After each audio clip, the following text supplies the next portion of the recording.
श्री राधे कृष्णा। एक बार फिर से आप सबका कान्हा जी के परिवार में बहुत बहुत स्वागत है। आशा करती हूँ आप सब अपने अपने घर में स्वस्थ होंगे। हम लड्डू गोपाल जी की लीला की बात करते रहते हैं, तो आइए आज एक और लीला की बात करते हैं। दिल्ली के पास ही कोई जगह है, वहाँ की सिस्टर हैं ये, उनके साथ ऐसा हुआ। एक बार पहले वो वृंदावन में गई, तब उनका कुछ ज़्यादा भाव नहीं था कान्हा जी के लिए। नॉर्मल जैसे जाते हैं, गई और आ गई।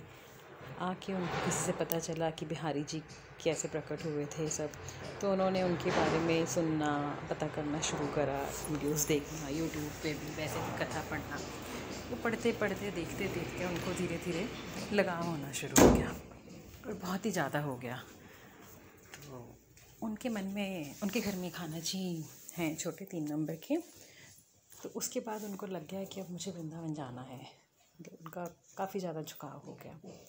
वो वृंदावन जब जा रहे थे तो उनके मन का भाव था कि मैं बिहारी जी के लिए अपने घर से कुछ खाने के लिए बना के ले जाऊं, खीर वगैरह। तो वो उनके भोग के लिए बना के ले गए। लेकिन बार बार उनके मन में ये आ रहा था कि जैसे लड्डू गोपाल को वो अपना बेटा मानती हैं, कि मुझे कुछ ऐसा चमत्कार हो मेरे साथ, या मुझे कुछ ऐसा दिखे कि मेरा विश्वास पक्का हो जाए और मुझे मैं उनको बेटा मानती हूँ, तो वो मुझे मैया कह के पुकारें, किसी भी तरह मेरे साथ कुछ हो। किसी तरह से वो लोग वृंदावन चले गए। वहाँ पे बिहारी जी के दर्शन करने गए, तो उन्होंने आके पंडित जी को दिया कि मैं ऐसे ऐसे बिहारी जी के लिए भोग लाई हूँ।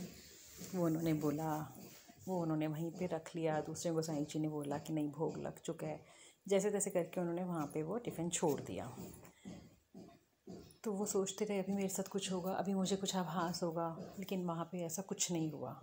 थोड़ा सा उनका मन परेशान भी हो गया कि मैं बड़ी उम्मीद लगा के आई थी कि मेरे को कोई लीला के दर्शन होंगे, मेरे को मैया कहेंगे। भाई हम लोग बहुत जल्दी सोचते हैं हमारे साथ ऐसा होना चाहिए, वैसा होना चाहिए। वैसा ही वो मन ही मन सोच के अंदर अंदर से उदास थी, लेकिन अब किसी को बता भी नहीं सकती थी कि मेरे मन में ये कश्मकश चल रही है। वहाँ से निकले तो उन्होंने सोचा कि अब हम निधिवन चले जाते हैं। ज़्यादा तो पहले आए नहीं थे, उन्होंने निधिवन गए। बाहर पूछ पूछ के पहुँचे निधिवन, और बाहर लिखा हुआ था निधिवन प्रवेश, ऐसे करके कुछ, मतलब उनको दिखा कि ये निधिवन का ही, और वो अंदर चले गए। जब वो अंदर गए तो उनको लगा कि ये तो निधिवन लग ही नहीं रहा, निधिवन है ही नहीं। इतने में क्या देखते हैं कि एक मंदिर में खड़े हो गए वो, जहाँ पे बहुत ही ज़्यादा रश था, बहुत ही ज़्यादा भीड़ थी। और वो मंदिर था श्री राधा रमन लाल जी का।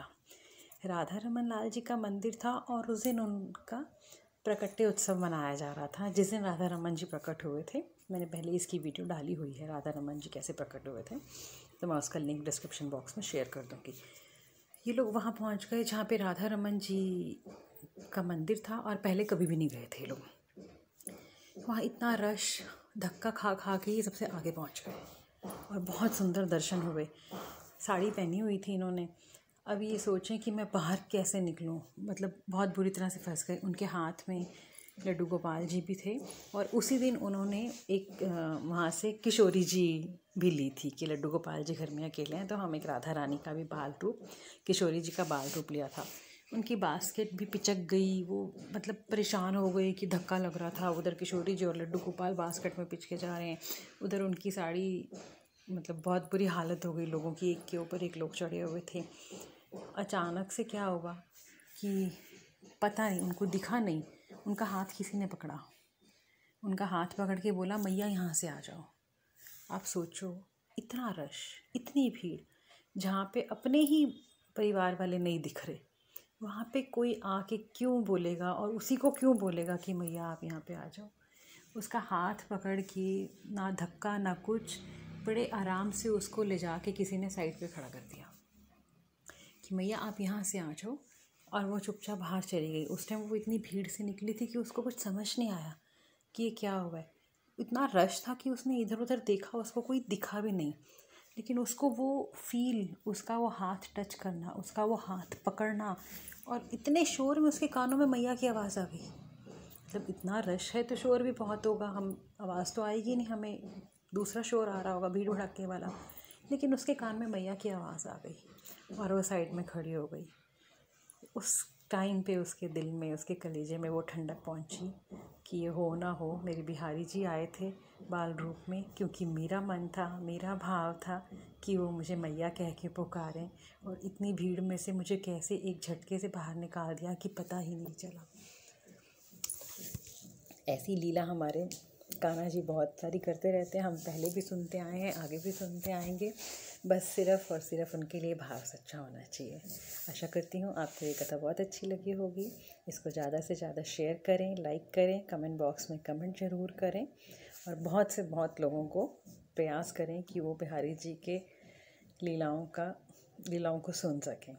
तो जिसने अभी तक ये चैनल सब्सक्राइब नहीं करा, वो सब्सक्राइब बटन को दबा के बेल को क्लिक कर दे, ताकि नेक्स्ट वीडियो हम जब भी डालें आपको नोटिफिकेशन आ जाए। जय श्री राधे कृष्णा।